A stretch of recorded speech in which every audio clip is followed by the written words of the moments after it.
Some stories don't begin with sound, they begin with silence. This one started on a quiet afternoon when a single envelope was left on the doorstep of an old house at the end of the street. The house had been empty for years, or at least that's what everyone believed.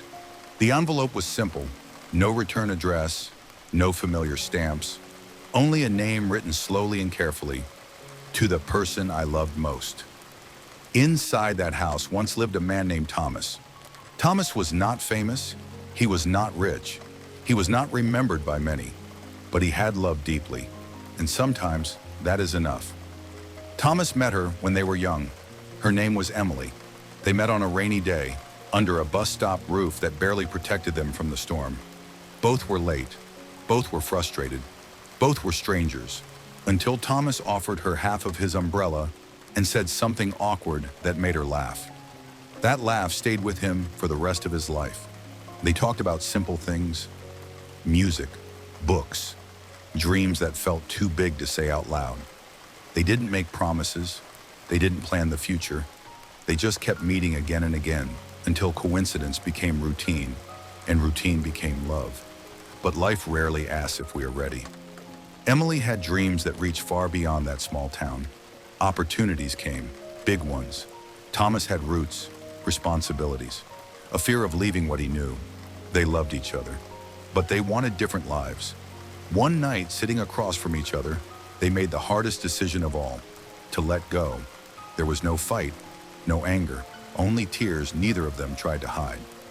Emily left the next morning. Thomas stayed. Both believed that time would somehow make it easier. Years passed. Emily built a life elsewhere. Success, recognition, applause.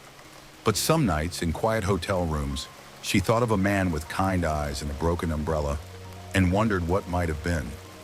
Thomas lived simply. He worked. He smiled politely. He helped neighbors. But in his small house, there was a drawer he never opened. Inside it were letters. Letters he wrote to Emily. Letters he never sent. Every time he tried, doubt stopped him.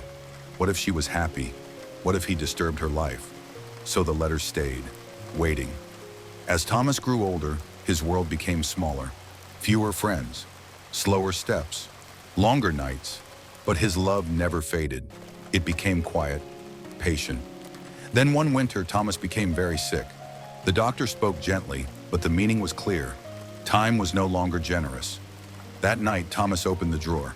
He read every letter, and for the first time, he cried without holding back.